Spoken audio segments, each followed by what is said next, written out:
오늘도 이뻐지세요. 안녕하세요. 다니엘 성형외과 김지혜 원장입니다.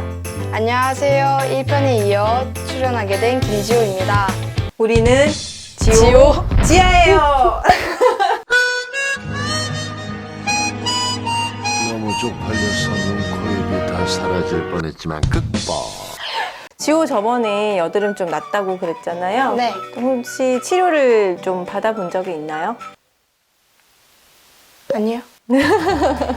혹시 지금 집에서 여드름 났을 때 본인이 어떻게 해요? 늘 짰었던 것 같아요. 저 혼자서. 뭐 어떻게 짰어요? 혹시? 면봉으로 이렇게 늘 거울 짰었던 보고 것 같아요. 면봉으로 짰고 그래도 손으로는 안 짰네요. 다행히. 보통 막 손으로 더러운 손으로 막 짜고 오고 하는데 이렇게 대부분의 그 친구들이 여드름이 나게 되면 그냥 두지를 않고 집에서 혼자 이제 자가 압출을 하거나 하면서 오히려 더 빨갛게 만들거나 염증이 심해지거나 심지어 이제 흉터까지 만들어서 오는 경우가 있는데요. 그래서 오늘은 정확한 치료법에 대해서 알아보도록 하겠습니다.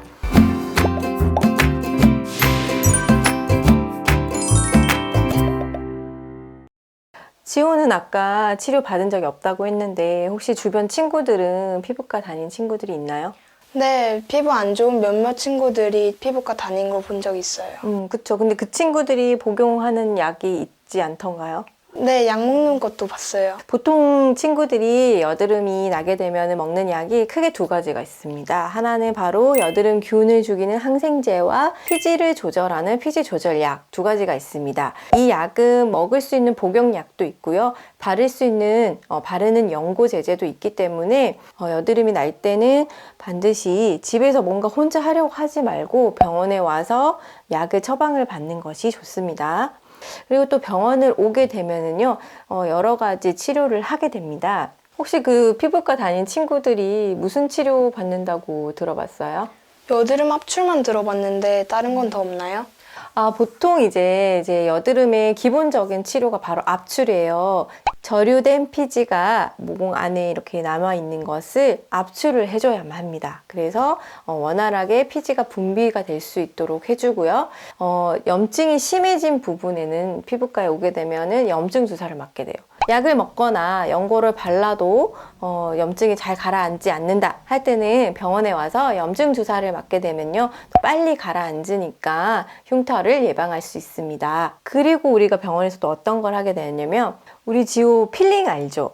근데 그 각질 제거하는 거 아니에요? 네, 맞아요. 이제 필링은 바로 과곽화되어 있는 각질층을 한번 제거를 해서 절유된 피지가 좀 원활하게 분비할 수 있도록 도와줍니다. 그래서 필링을 하게 되면요, 좁쌀도 많이 좋아지게 되고요, 피부 결도 많이 정리가 됩니다. 지호도 집에서 필링제 사용하나요? 네, 저는 뭐 문질러서 때랑 같이 나오는 거 사용해요. 그래서 스크럽젤을 사용을 하고 있는데요.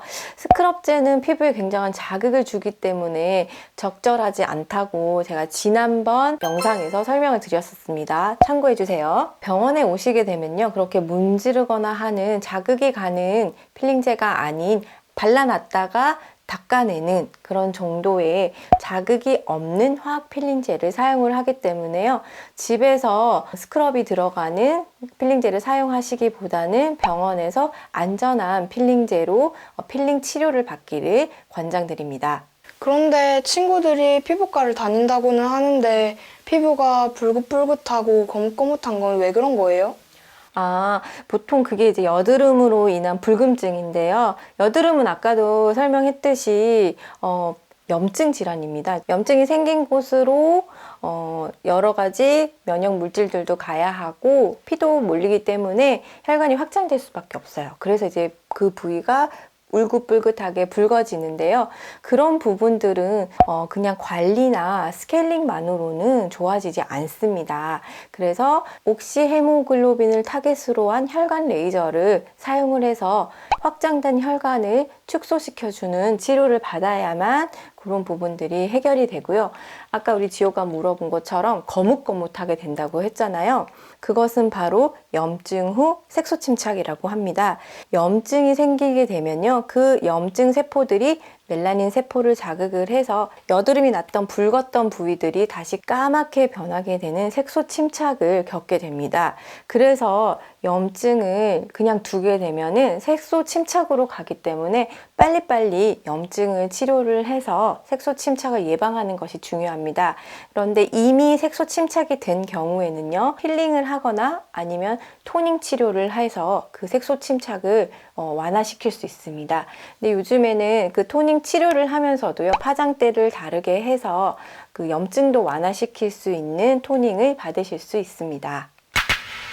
그러면 이거 말고도 혹시 우리 지호가 더 궁금한 게 있을까요? 혹시 학생들은 병원 비용 때문에 가기 부담스러운 경우들도 많은데 약국에서 그냥 사서 쓰는 연고나 재생 테이프 같은 거는 써도 되는 것들인가요? 사실은 그 일반 의약품이라고 해서요, 병원에 와서 처방이 없이도 약국에서 손쉽게 구할 수 있는 연고들이 지금 시중에 판매가 되고 있습니다. 그래서 아무것도 안 쓰는 것보다는 연고를 구입을 해서 사용을 하세요. 네, 염증이 심하게 두는 것보다는 연고 바르는 게 훨씬 좋습니다. 그리고 재생 테이프 얘기했는데 인공 피부예요, 재생 테이프는. 그래서 붙여서 피부가 빨리 잘 나을 수 있도록 도와주어야 합니다. 그 까진 상태로 그냥 두게 되면 염증 또 심해지고요. 거기 색소 침착 굉장히 심하게 올 수 있습니다. 심한 경우에는 푹 파인 흉터가 될 수도 있기 때문에요. 재생 테이프 사용도 권장드립니다. 네. 그러면 우리 오늘은 여기까지 하도록 하겠습니다. 오늘 치료법에 대해서 잘 알아보았는데요. 사실은 아주 중요한 부분이 남아있어요. 여드름이 남기고 간 게 있죠. 바로 뭘까요? 흉터요? 네, 맞습니다. 여드름이 굉장히 심한 경우에는 아까 색소 침착 불금증 말고도요, 비유성 흉터나 함몰성 흉터를 남길 수 있는데요. 그 부분은 우리가 좀 더 다음 시간에 우리 성형외과 전문의 윤상호 원장님과 함께 더 자세히 알아보도록 하겠습니다. 우리 지호 오늘 수고 많았어요. 네, 너무 힘들었죠? 촬영한다고 너무 수고 많았고, 우리 지호는 오늘 선생님하고 여드름과 그 치료법에 대해서 잘 알아봤으니까 여드름 흉터 없는 깨끗한 피부 되길 바랍니다. 네. 그러면 우리 오늘은 여기까지 하도록 할게요. 빠이! 오늘 영상이 유익하셨다면 좋아요와 구독하기, 댓글 많이 달아주세요. 계속하세요. 계속할게요.